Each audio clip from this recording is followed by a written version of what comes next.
YouTuber అన్వేష్పై హైదరాబాద్లోని Panjagutta, Khammam urban police స్టేషన్లో కేసులు నమోదయ్యాయి. నటుడు శివాజీ చేసిన వ్యాఖ్యలపై స్పందిస్తూ దేవీ దేవతలను, మహిళలను కించపరిచేలా మాట్లాడాడని అన్వేష్పై ఫిర్యాదులు అందడంతో 2 కేసులు నమోదయ్యాయి.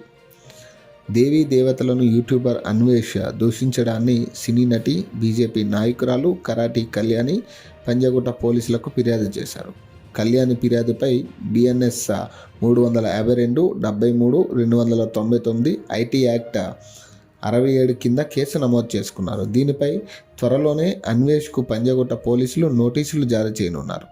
ఇదిలా ఉంటే యూట్యూబర్ అన్వేష్పై ఖమ్మం జిల్లా దామవాయిగూడెం గ్రామానికి చెందిన ఓ వ్యక్తి ఖమ్మం అర్బన్ పోలీసులకు ఫిర్యాదు చేశారు. యూట్యూబర్ అన్వేష్ చేసిన వ్యాఖ్యలు సామాజిక భావోద్వేగాలను దెబ్బతీసేలా ఉన్నాయని పోలీసులకు ఇచ్చిన ఫిర్యాదులో పేర్కొన్నారు. దీంతో ఆ ఫిర్యాదు స్వీకరించిన పోలీసులు కేసు నమోదు చేసుకుని దర్యాప్తు ప్రారంభించారు.